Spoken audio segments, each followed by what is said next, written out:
Story number 1. I just moved into a basement suite. Every time I went out, I would lock the deadbolt, but not the door handle. But when I came home, a lot of the time the deadbolt would be unlocked and the door handle would be locked. At first I thought I was just confused about which one I had locked, so I started paying more attention. It kept happening and I realized someone must be going in and out. I assumed it was the landlady and was annoyed but didn't say anything at first. Then one day I came home and found the wrong lock locked. Again. I went in pissed off and opened the fridge to get something to eat. There was a book in the fridge that I'd never seen before. I collected old books and this one was published in the early 1900s, which creeped me out completely because it was like it had been left there for me. I finally called my landlady and asked if she was going into my apartment and told her what had happened. She freaked right out, said that the last person who had lived there was a really creepy guy with mental health and drug problems. She got all the locks changed that day and it never happened again. Story number 2. This happened to a friend of mine. It was a Sunday. She comes home to her apartment after running errands around 1 p.m. She was in med school at the time, so she pretty much parked herself at the kitchen table and studied for the next 5 to 6 hours. She's sitting there and looks up to see a dude casually stroll out of her bedroom. No other entrances. She's sitting by the front door, so he's been there the entire time she's been home. He pauses at the doorway to her kitchen, between her and the door. She basically froze. Then her phone rang and kind of startled both of them. She ran to get the phone. He ran out the door. She moved and got an enormous dog. He was in her apartment the whole time. This is one of my biggest fears. Story number 3. When I was younger, my dad was out of town, and my mom let me have a few friends over. We lived right by a pretty busy highway, and over the years, had quite a few people knock on our door for help. Car broke down, lost, accident, etc. While my mom was home with us, a man knocked on the door saying he needed to borrow the phone. My mother told him he could sit on the porch and use her cell phone. The man kept asking to come inside and asking if my dad was home. He eventually started trying to force his way inside. My mom slammed and locked the door, called 911, and put my friends and I into a closet. It took the police department 20 plus minutes to reach us. By that time, our mom had called our neighbor and he came over with his shotgun and made the guy lay on the ground until the police arrived. Long story short, guy tries to break in, mom saves me and my friends, and badass redneck neighbor points shotgun at him until police arrive. Story number 4. I was with my girlfriend at the time, chilling in our basement garage, listening to music, having drinks. I go up to the kitchen looking for my phone but can't find it. I had a few drinks, so I must have misplaced it somewhere. No biggie.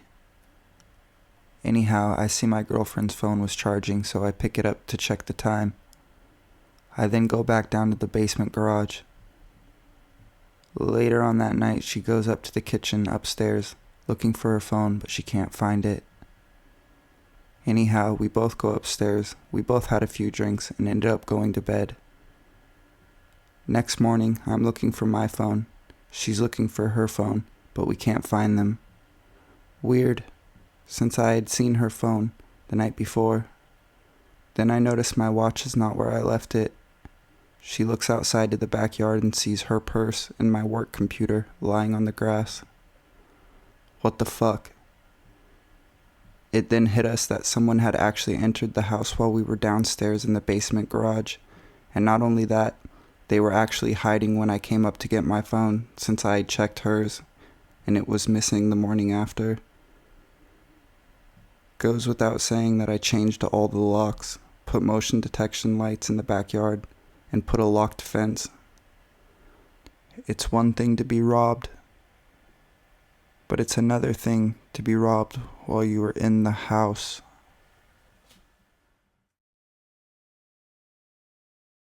Story number 5. I didn't realize until years later that I was almost snatched. I grew up in a small town, was out playing in the yard with my 2 younger siblings like every other summer day, when a guy pulls up alongside the yard in a truck and calls me over. He asks my name and if I'm having a good summer. He says he could really use my help and he's looking for his lost puppy. He can show me a photo of the puppy if I come closer. No, closer. The picture is small. Can I please help him? I then yelled to my brother on the other side of the yard, Dan, come help us find a puppy.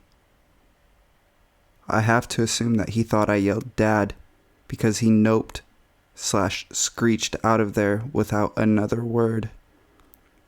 I remember being really worried about the puppy until we had an assembly at our primary school about things strangers might say to lure you into their vehicles. Story number 6. When I was about 14, my parents left me alone overnight for the first time. I grew up in a small farming community, so my parents really had nothing to worry about. They left and I decided to take an awesome bubble bath and paint my nails like all girls everywhere, obviously. While I was in the bath, I heard our back door open. I thought I was hearing things, and besides, I had locked all the doors per my mom's orders. But then I heard the kitchen floor squeaky spot. I didn't know what to do, so I just went under the bubbles and left my head out. I saw 2 shoes through the crack between the door and the floor. I could hear a person breathing. They stood there for about 30 seconds and then walked away. I heard the door slam, but I didn't move. I just stayed there until the water was freezing and cried. Then I got out and called my grandma, checked the doors. The back door was unlocked and the lock hadn't been messed with or broken. Later that week, we learned that a man was breaking into farmhouses. Story number 7.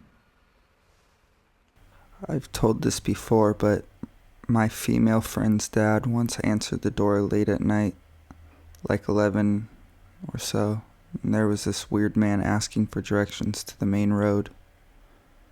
Her dad usually works nights, but on this rare occasion he'd taken the night off, so he told him the route, and the weird man thanked him and went off, but in the opposite direction. He seemed quite nervous and jittery, which is odd, but what's even weirder is that he's known in the area. He'd lived there for years. He wouldn't need to ask directions to the main road. Anyway, it was revealed in the news that on the same night, he'd broken into a house and violently raped a woman and her daughter, and later tried to sexually assault another woman in the street, but a passerby managed to help her get away. This was after he called at my friend's house, so he'd gone there, went off in the wrong direction, and tried to rape someone. Now, my friend's family was having a lot of drama at the time. Her mom is a nutcase alcoholic, and the whole street knew that she'd been sent to rehab. With her dad working nights, it's likely that the weird rapey man knew my friend would be home alone. We think she had a very close call with that one.